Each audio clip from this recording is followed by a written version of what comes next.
अपेक्षित यश राष्ट्रवादीला मिळाले नाही. दादा अगदी पायाची भिंगरी करून फिरले होते दादा, पण पुणेकरांनी मतं काही दिले नाहीत. कसं बघता, या विश्लेषण कसं करता येईल? निवडणुका म्हणले की हार जीत असते शेवटी.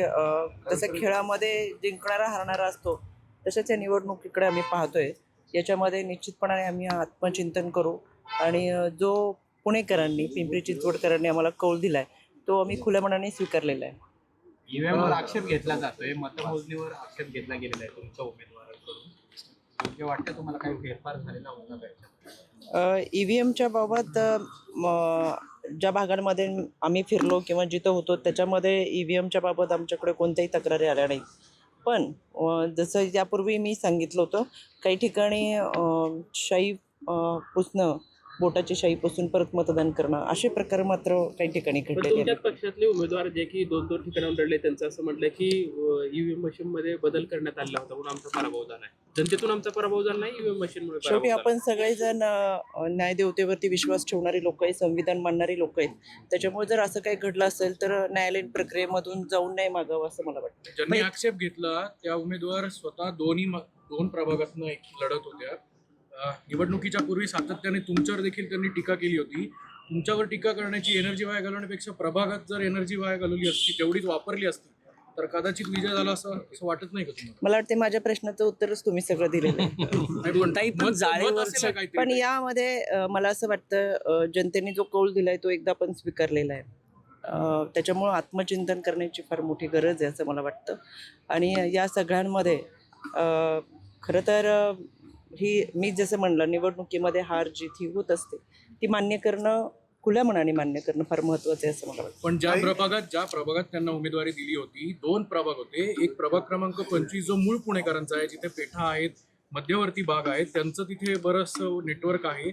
आणि शिवाय 26 मध्ये सुद्धा त्यांना उमेदवारी दिली. पक्षाकडनं 2-2 उमेदवारी देऊन सुद्धा जर निकाल अपेक्षेपेक्षा येत नसेल तर कोण याला जबाबदारी असं वाटतं? मला असं वाटते पक्ष याबाबत निश्चितपणाने विचार करेल. पण म्हणजे दोन पक्षातील 2 पद देण्यावर त्यांचा आक्षेप होता. 2 ह्याच्यावरती उमेदवारी घेतली आणि ईव्हीएम मशीनमुळे खरं तर जाळीवर चढणं योग्य वाटतं का? कारण की तिथं उमेदवार संविधानाच्या आहे बाबतीत- पुणे सारख्या शहरामध्ये खरं तर पुणेकरांनी हे सगळं पाहिलं. पुणेकरांना अशा गोष्टी आवडत नाही. शेवटी तुम्ही एक न्यायालयीन प्रक्रिया आहे, एक लोकशाही आहे, एक संविधानिक प्रक्रिया सुरू असताना तर त्या प्रक्रियेमधून जाणं फार गरजेचं आहे असं म्हणतात की पुणेकरांचं असं. आणि पुणेकर हे सुज्ञ पुणेकर आहेत, समंजस पुणेकर. आणि पुणेकरांना ज्या पद्धतीने आता पुणेकरांनी जो कौल दिला तो आम्ही मान्य ते केला. असे म्हणतात की लोकशाही जिवंत ठेवण्यासाठी असे काही स्टंट करावे लागतात. ते प्रत्येकाचं मत असू शकतं, ते पुणेकरांचं मत नाही आहे. काही आपण महानगरपालिकेमध्ये बघितलं की दोन्ही राष्ट्रवादी एकत्र आले, मात्र चिन्ह घड्याळ आणि तुतारी या 2 वेगवेगळ्या चिन्हांवर लढलं.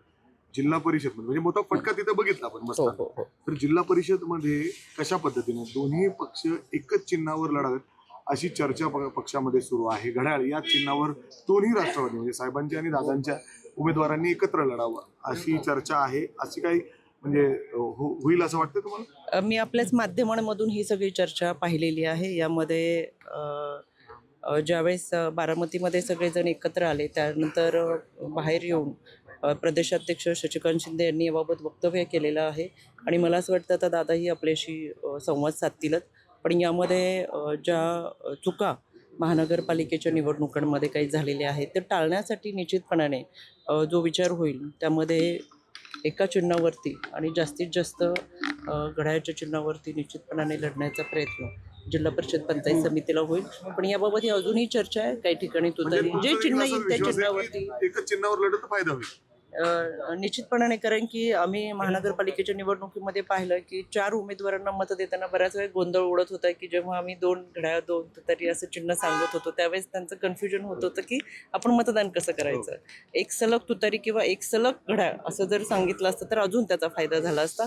त्याच्यामुळे मतदान करताना नागरिकांचा गोंधळ होत होता, हेही आम्हाला प्रकर्षाने जाणवलं. त्याच्यामुळे काही प्रभागामध्ये आम्ही 4ही ठिकाणी आमचे उमेदवार हे 4ही तुतारीच्या चिन्हावर होते.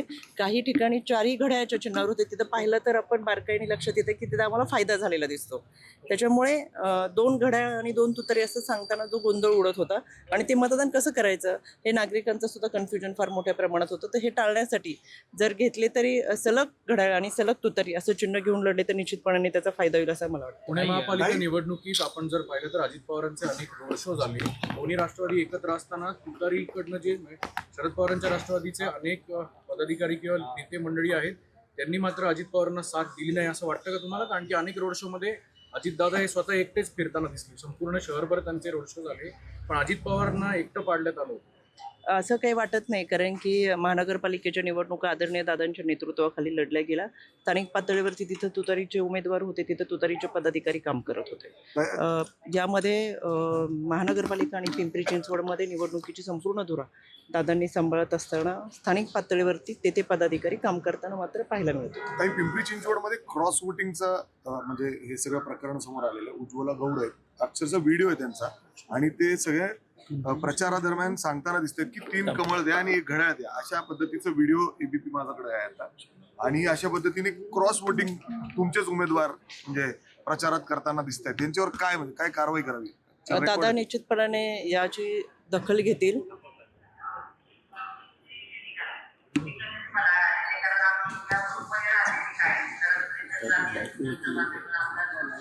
क्रॉस वोटिंगसाठी एक घड्याळ 3 याच्यामध्ये कमळ. दादा निश्चितपणाने दखल घेतील. शेवटी पॅनल टू पॅनल मध्ये मग कुठलाही पक्ष असू दे प्रत्येकाने ठरवलेलं असतं की आपल्या पक्षाचे उमेदवार आपल्याला निवडून आणायचे.